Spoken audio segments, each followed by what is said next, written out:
Donc, pendant qu'elle s'installe, donc Daniel Méo, qui est professeur des universités ici à Saint-Étienne en sciences et en esthétique et sciences de l'art, spécialiste de la photographie contemporaine. Elle est directrice du CIREC, donc du laboratoire CIREC de Saint-Étienne.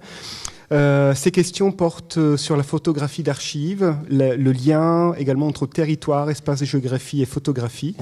Elle est l'auteur de La photographie et le temps aux presses universités de Pau, Voyage de photographie opus en 2009, Géophotographie, une approche renouvelée du territoire, filigrane, et Enquête, nouvelle forme de photographie documentaire. Elle est rédacteur en chef et rédactrice en chef également de la revue Focale, dont il a déjà été question dans la matinée, si je ne me trompe. Et donc, Daniel Méo va nous présenter une communication autour des œuvres aux allures de constellation. Je te laisse la parole.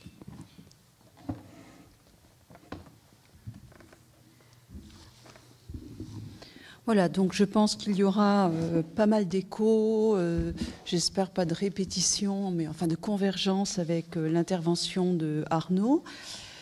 Donc, puisque donc je m'intéresse à des photographes contemporains qui aujourd'hui travaillent à renouveler certaines pratiques artistiques comme certaines formes du documentaire, en proposant des œuvres qui sont de véritables enquêtes.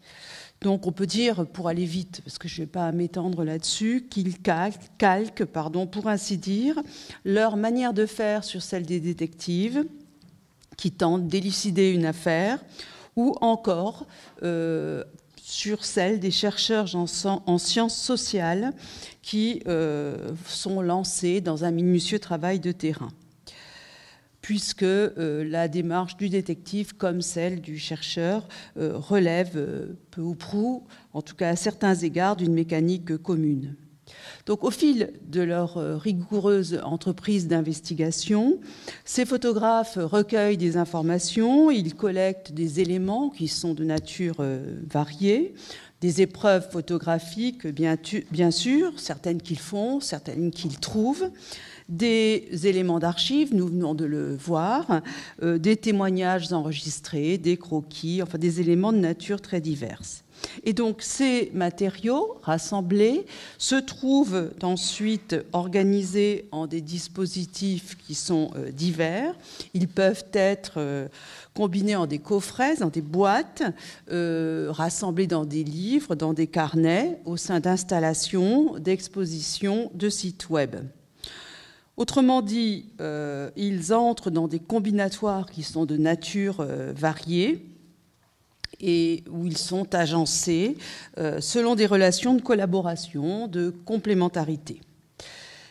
Or, la plupart du temps, et c'est ce sur quoi je vais travailler maintenant, ces photographes ne se contentent pas d'un seul arrangement qui serait, pour ainsi dire, capable de venir restituer leur entreprise, mais ils proposent en parallèle plusieurs dispositifs dont on peut dire qu'ils sont tout à la fois parents et sensiblement divergents. Autrement dit, l'expérience de ces artistes passe par des constellations, encore un écho, de dispositifs qui ne sont ni équivalents, ni vraiment étrangers les uns aux autres. Et ce qui va m'intéresser, donc, c'est d'essayer d'ausculter cette modalité d'existence. Je reprends l'expression à Gérard Junette. Donc, quelle est la modalité d'existence de ces œuvres qui se trouvent tout à la fois placées sous le signe de la complémentarité, de la pluralité et de la variabilité. Nous verrons enfin, j'y reviendrai en fin de parcours, que finalement cette multiplicité des modes de présentation... non, là je me suis trompée de paragraphe.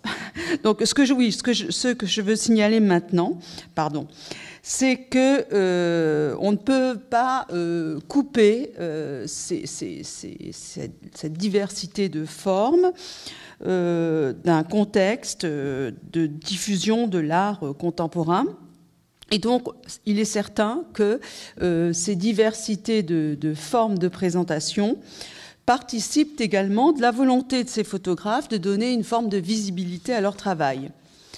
Il s'agit bien, selon une formule qui a été certes un peu galvaudée, une formule de Walter Benjamin, d'accroître la valeur d'exposition de ces travaux, les photographes concernés faisant le choix d'une diversification des canaux mobilisés à cette fin. Autrement dit, il est certain que dans une société d'accélération et d'intensification des modalités de communication, l'art ne constitue pas un domaine à part, loin de là, un domaine imperméable aux évolutions collectives. Il évolue au diapason d'un monde parcouru de flux où la densité des échanges croît. En matière de libéralisation des pratiques, le monde de l'art prend même souvent les devants, comme le montraient des sociologues tels que Pierre Menger ou encore Luc Boltanski et Eva Chiapello. De surcroît, comme l'a montré Jean-Pierre Cometti, les artistes tentent aujourd'hui à prendre eux-mêmes en charge une forme de communication autour de leur travail. Je cite Cometti, les activités périphériques qui, pour un artiste, consistent à parler de son travail, à être présent sur des scènes multiples, toutes choses qu'on pourrait croire promotionnelles et somme toute contingentes. Ces activités en apparence périphériques jouent désormais un rôle essentiel, à défaut duquel les conditions de candidat à l'appréciation esthétique ne seraient probablement pas remplies.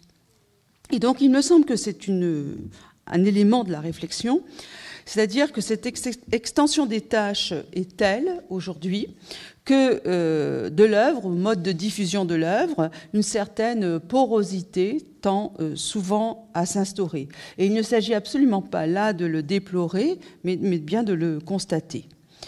Avec l'évolution de l'organisation sociale, les pratiques artistiques évoluent et, quelles qu'en soient les raisons, les travaux de ces photographes manifestent du coup une modalité d'existence dont on peut dire qu'elle ne ressortit ni proprement au régime allographique, ni au régime autographique. Bon, je me réfère à Goodman. Au sens où Goodman utilise ces termes, mais relève davantage d'une sorte de régime intermédiaire que j'essaierai précisément de définir.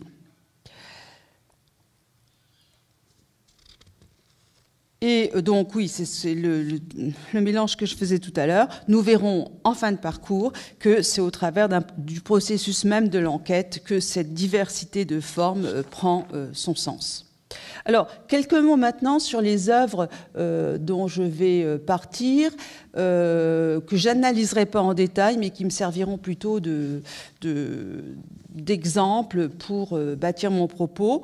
Donc, j'en ai pris 3, auxquels je donne plus ou moins une valeur paradigmatique. Donc, la première d'entre elles, c'est Le Grand Ensemble de Mathieu Pernaut. Donc, qui est une œuvre qui est formée là aussi de plusieurs composants et qui a été présentée sous la forme d'un livre en 2007 et sous la forme d'une exposition. Donc, le livre comprend 2 grands formats en noir et blanc qui montrent des unités d'habitation construites dans les années 50-60 au moment même de leur implosion.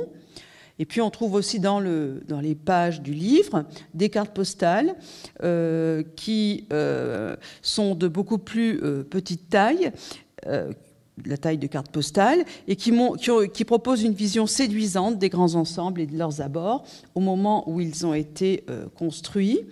Enfin, des agrandissements de petites silhouettes animées qui sont dans les cartes postales, mais qu'on ne voit pas au premier abord, et dont il va ponctuer l'ouvrage. Et puis enfin, se combinent à cela des fragments de correspondance qui sont au verso des mêmes cartes postales et qui présentent les cadres de vie comme des cadres habitables. Donc ces différents composants se trouvent répartis dans les plis du livre, qui forment également blocs, enserrant entre les frontières de sa couverture tout un monde, celui des grands ensembles, saisi dans la diachronie. Mais cette œuvre a également été présentée sous la forme d'une exposition, donc en 2014 à la Galerie du Jeu de Paume à Paris, selon une modalité qui était quand même bien différente, puisque les tirages des scènes d'implosion, vous avez peut-être vu cette exposition, étaient alors monumentaux, au double sens du terme, tandis que les cartes postales en couleur, les agrandissements de silhouettes et les fragments de correspondance étaient agencés en une sorte de grand panneau mural où ils se combinaient les uns aux autres. Donc Pernaut, et c'est ce qui m'intéresse, a exploité deux dispositifs dont la nature et les effets divers, l'exposition mettant sans doute, tendant à magnifier les grands tirages d'implosion, tandis que le livre servait davantage une forme d'intrication entre les éléments du dispositif. Rien, en tout cas, ne permet de penser qu'un de ces dispositifs est secondaire ou accessoire par rapport à l'autre. Un second exemple, celui de Nantes-Pornic, donc d'Emmanuel Pinard. Emmanuel Pinard prend le train pour aller de Nantes jusqu'à l'océan. Il s'arrête systématiquement à toutes les gares afin de réaliser un certain nombre de prises de vue aux alentours de chacune. Et donc les ensembles de photographies ainsi recueillis, à chaque fois il y a entre 6 et 20 images, permettent d'observer une évolution progressive de l'urbanisation de la métropole jusqu'à la petite ville balnéaire de Pornic. Donc se trouvent ainsi consignés les effets d'une évolution des modes de vie et d'une urbanité croissante. Afin de restituer et de poursuivre ce travail de terrain, Pinard envisageait la publication d'un livre où les vues voisineraient des éléments textuels, mais ce dernier ne put pas être réalisé puisque Emmanuel Pinard décéda en 2014. En revanche, de son vivant, il fait réaliser donc deux dispositifs différents.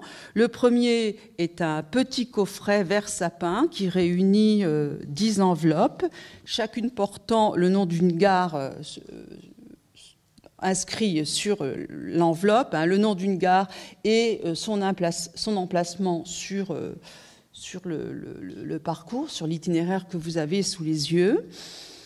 Et donc, en serrant, contenant l'ensemble des vues prises à cette station. L'acquéreur du coffret est amené donc à ouvrir les enveloppes, à manipuler les photographies qu'il peut battre à l'instar de cartes à jouer. Et puis, il y eut un second dispositif, donc exposé en 2015 à l'École d'architecture Paris-Malaquais.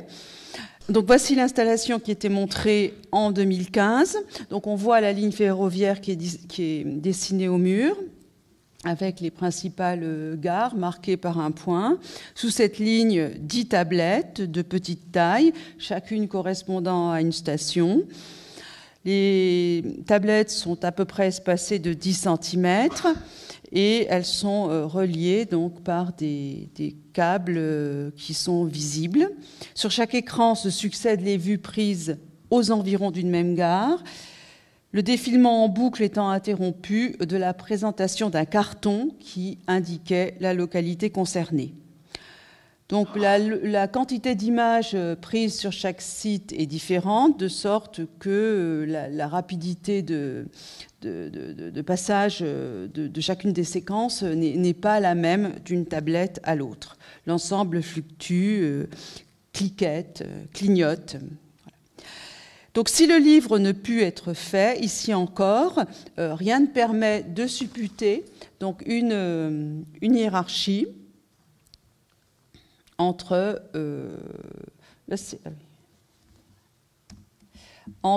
donc, le dispositif de l'installation et le dispositif du coffret. Donc, quelques images d'Emmanuel Pinard que je n'ai pas eu le temps de vous montrer, donc, qui faisaient partie soit donc des enveloppes, soit qui étaient projetées sur des tablettes. Et donc, dernier exemple qui répond au même principe, donc un travail donc, de Geoffroy Mathieu et Bertrand Stofflet, donc, qui décident en 2012 de créer leur propre observatoire photographique du paysage sur le GR 2013, en portant leur attention de manière privilégiée sur la coexistence du bâti et de la végétation. Donc là encore, 2 dispositifs sont proposés de ce travail. Le premier est un coffret, le second est un site. Donc dans le coffret, on va trouver les 100 images réalisées par Mathieu Estoflette, qui sont présentées sous la forme de cartes postales. Le coffret donc, est jaune d'or et rouge vif. Ces teintes rappellent les couleurs des pellicules Kodak. Elles suggèrent donc l'idée d'une pratique photographique de masse. Donc, au verso des cartes, on a à la place du timbre le sigle de l'Observatoire photographique du paysage et un dessin qui évoque le dessin des cartes postales. Parallèlement à cela, ils vont proposer donc un site web, OPPGR 2013, qui se présente bien comme une autre modalité d'accéder au travail. On retrouve les mêmes couleurs, le sigle de l'observatoire également. Il y a une carte et un curseur qui permet également de sélectionner les prises de vue sur la carte. Sur cette carte, des flèches indiquent l'orientation adoptée par les photographes, puisqu'ils travaillent à 2. Ils sont toujours 2 à être l'auteur d'une photographie.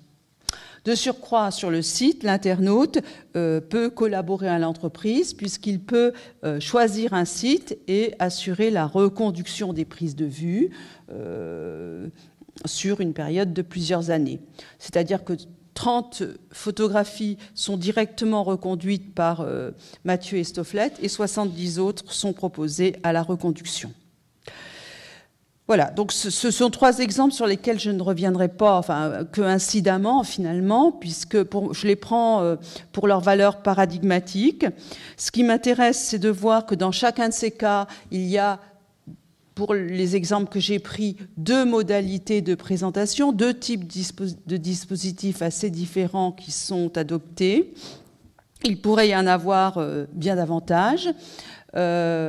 Et que cette multiplicité des dispositifs, cette variabilité des dispositifs constitue bien, alors quelques photos de Mathieu Estoflette, constitue bien une sorte de régime intermédiaire, un mode d'immanence intermédiaire pour la présentation des œuvres.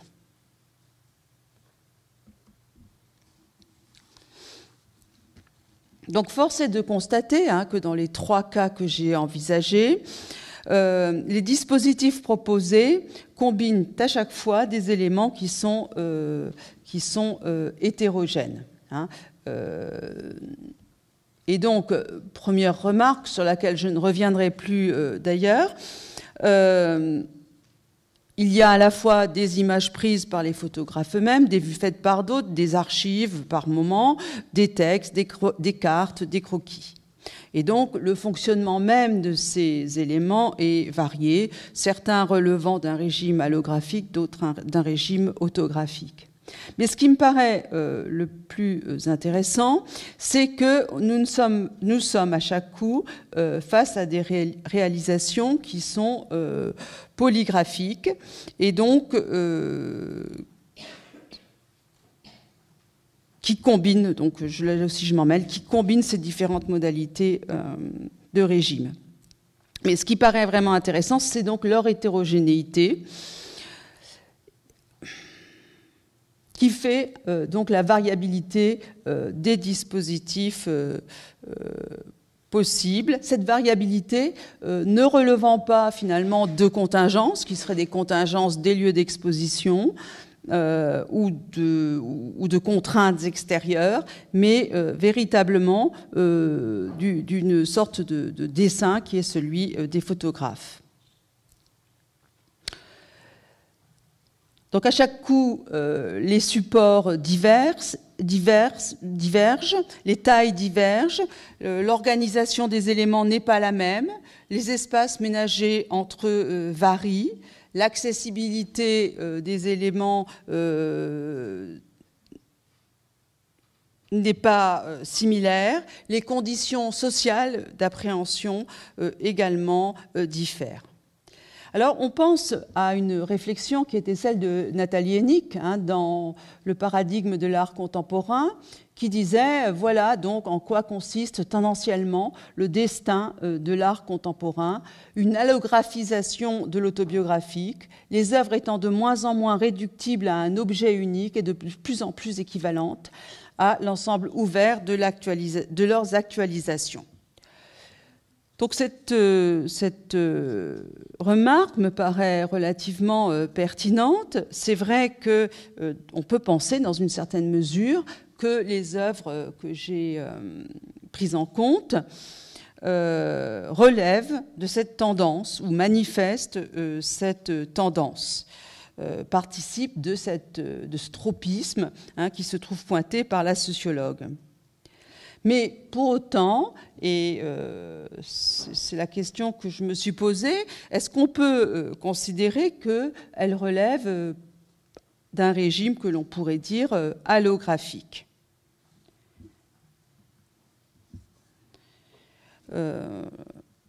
Donc les agencements élaborés par les uns et par les autres, de fait, réutilisent souvent les mêmes composants.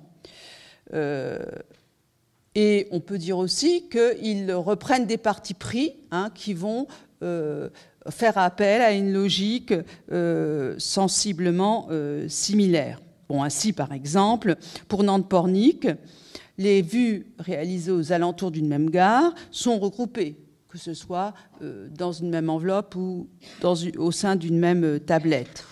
Cette distribution répond, somme toute, au protocole adopté par Pinard. Chez Pernaut, on a aussi une opposition à chaque fois entre les grandes images d'implosion et puis des documents diversifiés, variés, intriqués les uns aux autres, qui renvoient à un temps passé.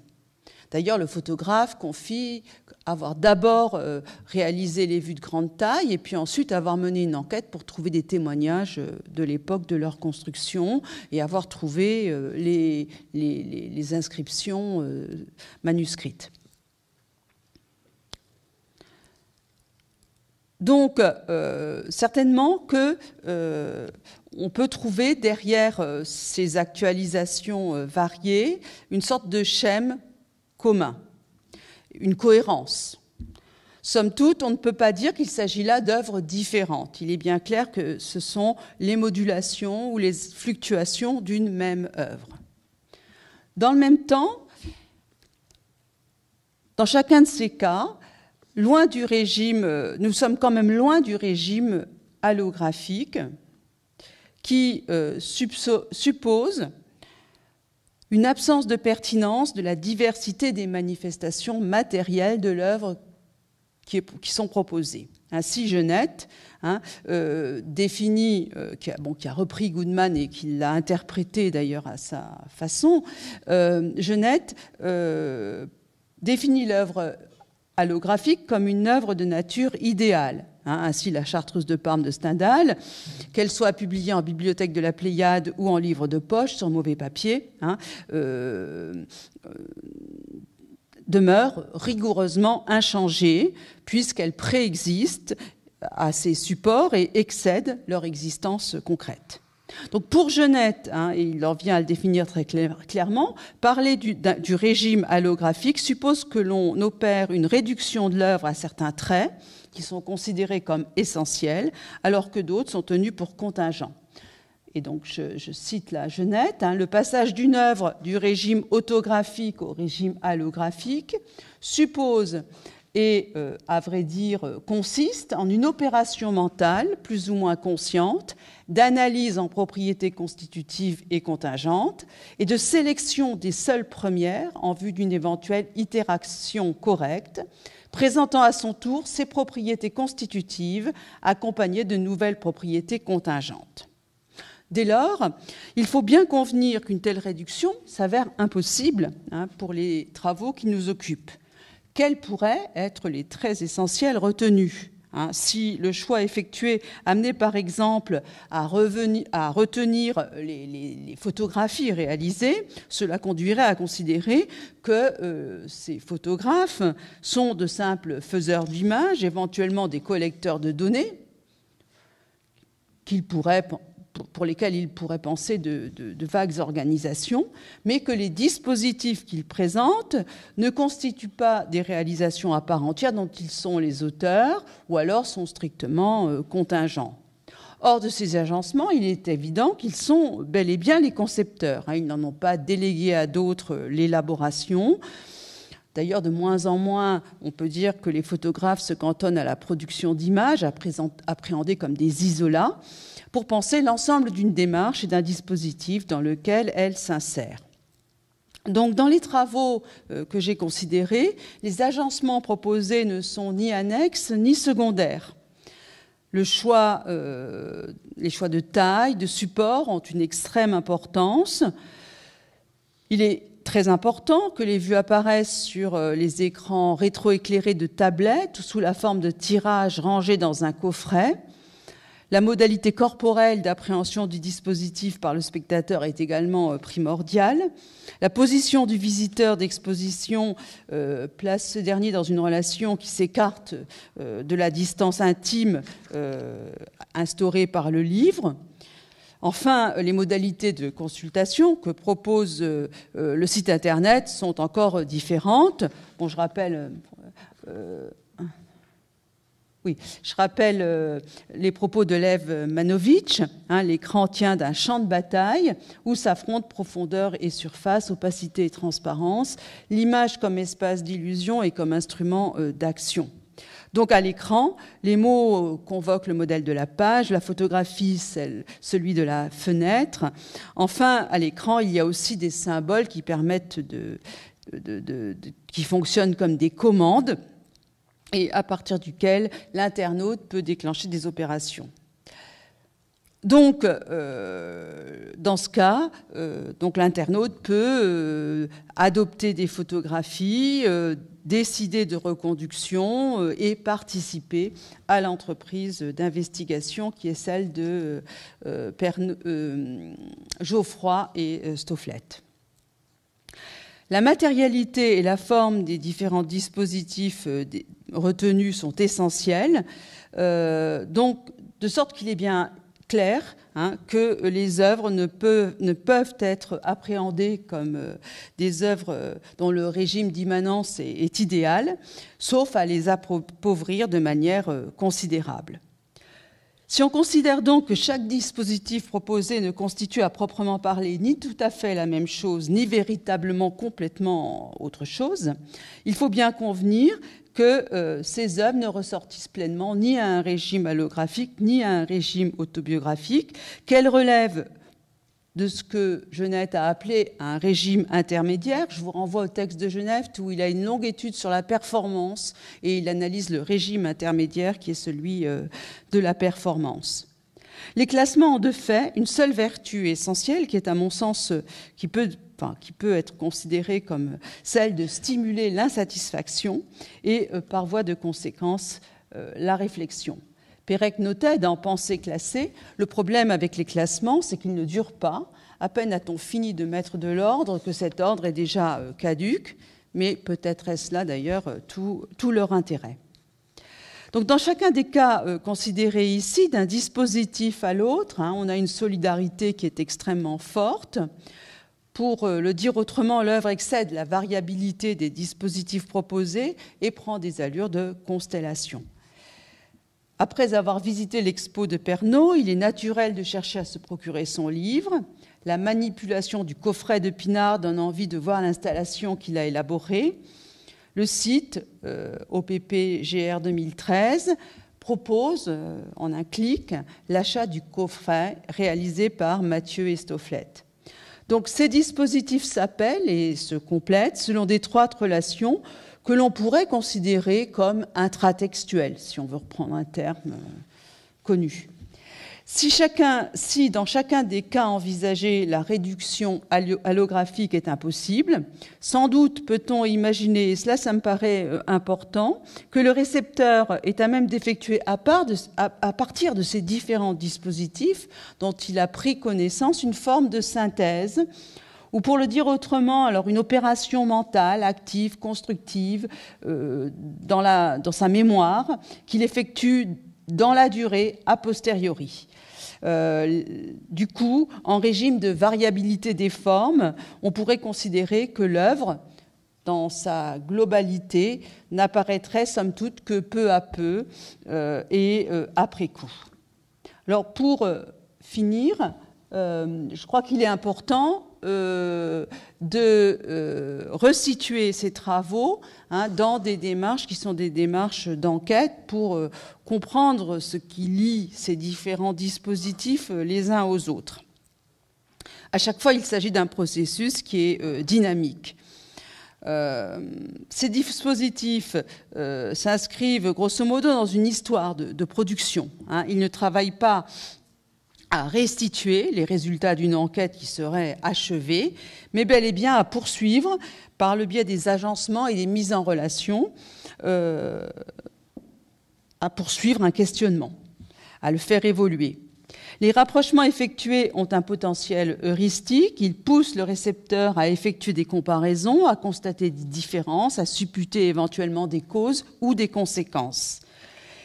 Ils ont une vertu pragmatique. Ils fécondent la réflexion, de sorte que l'enquête initiée à même le territoire se produit par représentation interposée. Et là, je rejoins encore une fois Arnaud. Les chercheurs en sciences humaines savent tirer parti de la redistribution d'éléments hétérogènes entre lesquels se tissent des rapports multiformes et, je termine, et des rencontres inattendues. Et c'est bien ce qu'a montré Warburg dans l'Atlas Mémosine, puisque, à travers une disposition tabulaire des documents, il mène une investigation par le biais des relations qui peuvent se nouer entre eux. Je cite Didier Berman, glosant Warburg. Le tableau est l'inscription d'une œuvre qui se veut définitive au regard de l'histoire. La table, à laquelle je compare les dispositifs dont je parlais, la table n'est que le support d'un travail toujours à reprendre, à modifier, si ce n'est à recommencer. Elle n'est qu'une surface de rencontre et de disposition passagère. L'unicité du tableau fait place sur une table à l'ouverture toujours reconduite de nouvelles possibilités, de nouvelles rencontres, de nouvelles multiplicités, de nouvelles configurations. Donc chez Warburg, par-delà les chronologies apprises, les échos et les interférences qui se tissent entre les images s'avèrent fécondes pour la réflexion. Donc l'Atlas Mnémosine se présente comme une véritable machine de lecture qui appelle au rapprochement, aux comparaisons, aux déductions. Aujourd'hui, les études culturelles, l'histoire, l'anthropologie et différentes sciences sociales et humaines savent profiter de telles mises en réseau qui permettent d'articuler une pluralité de facteurs dans certaines formes de questionnement. Et donc la variabilité des dispositifs élaborés par Pinard, Pernaut, Mathieu et Stofflet est à resituer dans ces processus d'enquête qui visent à comprendre le monde dans sa complexité. Dans leur variabilité même, ce sont des manières de poursuivre l'investigation à partir des images et des données collectées. Au sein d'une constellation, chaque dispositif vient éclairer l'autre latéralement. Il ne constitue nullement une organisation figée, mais plutôt un événement, une configuration globale à valeur dynamique dont le spectateur fait l'expérience. Et donc il me semble en tout cas que pour les cas que j'ai envisagés, mais qui sont symptomatiques à mon sens d'une tendance de ce qui se fait dans le champ de la photographie aujourd'hui, la variabilité des dispositifs placés en constellation est à resituer dans de tels processus d'enquête. Voilà, je vous remercie.